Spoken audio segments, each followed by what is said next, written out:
मैं गरिमा अग्रवाल आप सभी का वंदन करती हूँ, अभिनंदन करती हूँ।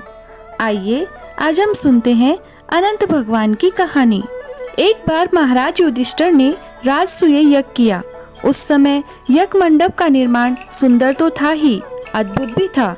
वह यज्ञ मंडप इतना मनोरम था कि जल व थल की भिन्नता प्रतीत ही नहीं होती थी। जल में स्थल तथा स्थल में जल की भांति प्रतीत होता था। बहुत सावधानी करने पर भी बहुत से व्यक्ति उस अद्भुत मंडप में धोखा खा चुके थे।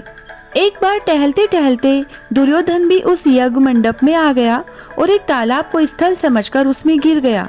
द्रौपदी ने यह देखकर अंधों की संतान अंधी कहकर उनका उपहास उड़ाया। इससे दुर्योधन चिढ़ गया। यह बात उसके हृदय में बाण समान लगी। उसके मन में द्वेष उत्पन्न हो गया और उसने पांडवों से बदला लेने की ठान ली। उसके मस्तिष्क में उस अपमान का बदला लेने के लिए विचार उपजने लगे। उसने बदला लेने के विचार से पांडवों को जुए में पराजित कर दिया। पराजित होने पर प्रतिज्ञा अनुसार पांडवों को 12 वर्ष के लिए वनवास भोगना पड़ा। वन में रहते हुए पांडवों ने अनेक कष्ट सहे। एक दिन भगवान कृष्ण जब मिलने आए तब युधिष्ठिर ने उनसे अपना दुख कहा और दुख दूर करने का उपाय पूछा। तब श्री कृष्ण ने कहा, हे युधिष्ठिर, तुम विधि पूर्वक अनंत भगवान का व्रत करो। इससे तुम्हारा सारा संकट दूर हो जाएगा और तुम्हारा खोया राज्य भी पुनः प्राप्त हो जाएगा। इस संदर्भ में श्री कृष्ण ने उन्हें एक कथा सुनाई। प्राचीन काल में सुमंत नाम का एक नेक तपस्वी ब्राह्मण था। उसकी पत्नी का नाम दीक्षा था। उसकी एक परम सुंदरी धर्मपरायण कन्या थी जिसका नाम सुशीला था। सुशीला जब बड़ी हुई तो उसकी माता दीक्षा की मृत्यु हो गई। पत्नी के मरने के बाद सुमंत ने कर्कशा नामक स्त्री से दूसरा विवाह कर लिया। सुशीला का विवाह ब्राह्मण सुमंत ने कौंडिन्य ऋषि के साथ कर दिया। विदाई में कुछ देने की बात पर कर्कशा ने दामाद को कुछ ईंटें और पत्थरों के टुकड़े बांधकर दे दिए। कौंडिन्य ऋषि दुखी हो अपनी पत्नी को लेकर अपने आश्रम की ओर चल दिए, परंतु रास्ते में ही रात हो गई। वे नदी तट पर संध्या करने लगे। तब सुशीला ने देखा वहां पर बहुत सी स्त्रियां सुंदर वस्त्र धारण कर किसी देवता की पूजा कर रही थी। सुशीला के पूछने पर उन्होंने विधि पूर्वक अनंत व्रत की महत्ता बताई। सुशीला ने वहीं उस व्रत का अनुष्ठान किया और 14 गांठों वाला डोरा हाथ में बांध लिया। इसके फलस्वरूप थोड़े ही दिनों में उसका घर धन धान्य से पूर्ण हो गया। एक दिन कौंडिन्य ऋषि की दृष्टि अपनी पत्नी के बाएं हाथ में बंधे अनंत सूत्र पर पड़ी, जिसे देखकर वह भ्रमित हो गए और उन्होंने पूछा, क्या तुमने मुझे वश में करने के लिए यह सूत्र बांधा है?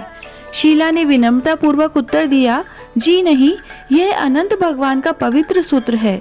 परंतु ऐश्वर्य के मद में अंधे हो चुके कौंडिन्य ने अपनी पत्नी की सही बात को भी गलत समझा और अनंत सूत्र को जादू मंत्र वाला वशीकरण करने का डोरा समझकर तोड़ दिया तथा उसे आग में डालकर जला दिया। इस जघन्य कर्म व अपराध का परिणाम भी शीघ्र ही सामने आ गया। उनकी सारी संपत्ति नष्ट हो गई। दरिद्रता की स्थिति में जीवन यापन करने में विवश हो जाने पर कौंडिन्य ऋषि ने अपने अपराध का प्रायश्चित करने का निर्णय लिया। वे अनंत भगवान से क्षमा मांगने हेतु वन में चले गए। उन्हें रास्ते में जो भी मिलता वे उससे अनंत देव का पता पूछते जाते थे। बहुत खोजने पर भी कौंडिन्य मुनि को जब अनंत भगवान का साक्षात्कार नहीं हुआ तब वे निराश होकर प्राण त्यागने को उद्यत हुए। तभी एक वृद्ध ब्राह्मण ने आकर उन्हें आत्महत्या करने से रोक दिया और एक गुफा में ले जाकर चतुर्भुज अनंत देव का दर्शन कराया। अनंत भगवान ने ऋषि से कहा, तुमने जो अनंत सूत्र का तिरस्कार किया है यह सब उसी का फल है। इसके प्रायश्चित हेतु तुम 14 वर्ष तक निरंतर अनंत व्रत का पालन करो। इस व्रत का अनुष्ठान पूरा हो जाने पर तुम्हारी नष्ट हुई संपत्ति तुम्हें पुनः प्राप्त हो जाएगी और तुम पूर्वतः सुखी समृद्ध हो जाओगे। कौंडिन्य मुनि ने इस आज्ञा को सहर्ष स्वीकार कर लिया तथा व्रत पूरे करने पर उन्हें सारे क्लेशों से मुक्ति मिल गई।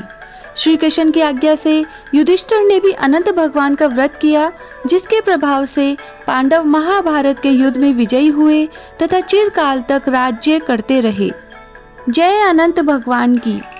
गणेश जी की कहानी।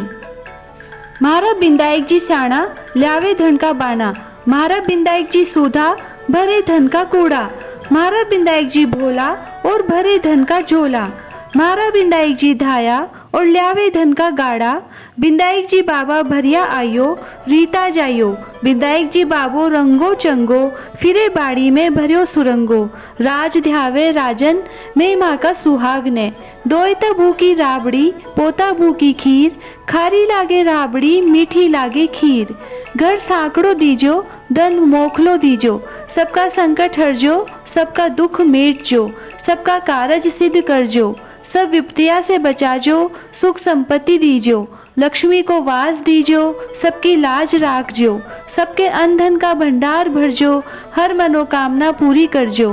कहता ने सुनता ने वह हुकारा भरता ने, अपना सारा परिवार की रक्षा करजो। सोना की सी चौकी, चांदी का थाल, जी में बैठे हमारा बिंदायक जी महाराज।